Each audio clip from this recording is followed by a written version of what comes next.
Traduções da Bíblia Católica anteriores à Reforma Protestante.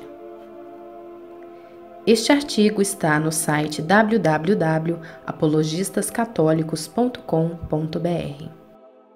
Os protestantes geralmente pensam e afirmam que a Igreja Católica ocultou a Bíblia durante séculos ao povo cristão, até que chegaram os grandes heróis reformadores, mas isso, infelizmente ou felizmente, é um mito.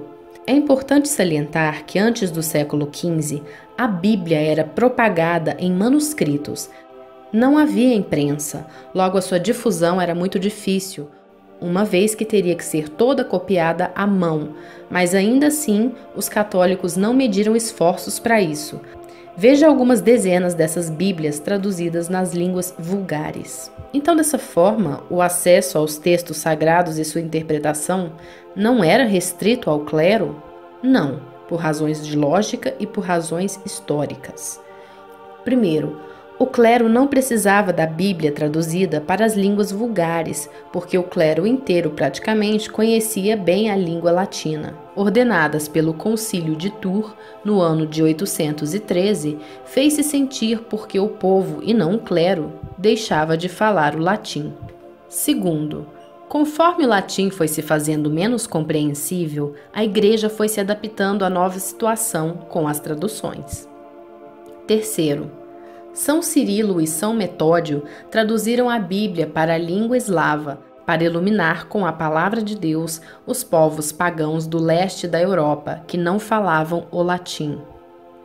Quarto, nos reinos da Espanha, de Portugal e de França e Alemanha, a Bíblia era sucessivamente traduzida a pedido dos reis e dos nobres, que para isso pagavam grandes somas de dinheiro aos tradutores e aos copistas, antes da imprensa.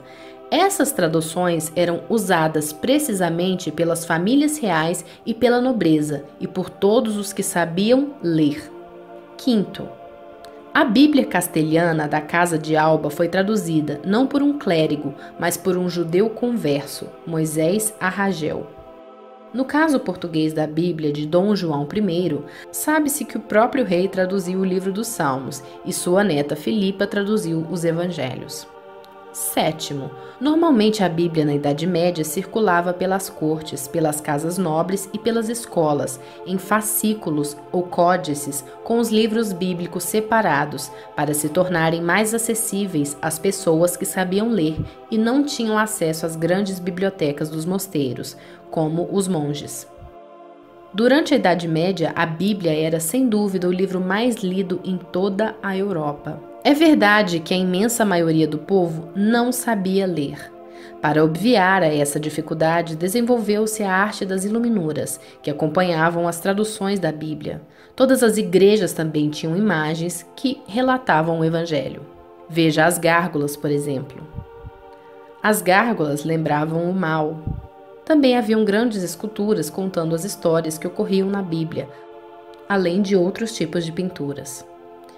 Constavam de páginas inteiras com cenas bíblicas que supriam a lacuna do analfabetismo do povo.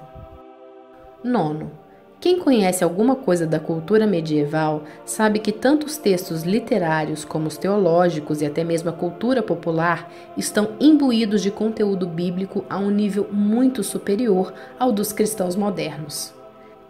Décimo, enfim, todo este trabalho de tradução e iluminuras só tinha um objetivo lógico: dar a conhecer às pessoas cultas e às analfabetas a palavra de Deus, e não exclusivamente aos clérigos, monges e monjas.